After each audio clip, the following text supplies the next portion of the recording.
எப்படி சிவனுடைய அருள் இல்லாம இந்த திருச்சின்னம் இருக்க முடியாதோ, எப்படி அம்பாளுடைய அருள் இல்லைன்னு வைங்க ஸ்ரீசக்கர பூஜை பண்ண முடியாது. அதுக்கு ரொம்ப ரூல்ஸ் ஜாஸ்தி.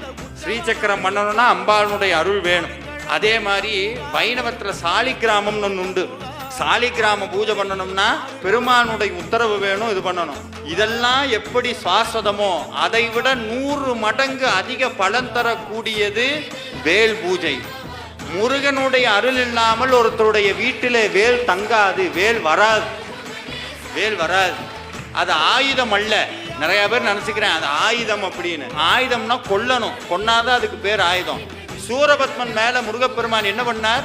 வேலை ஏவினார்.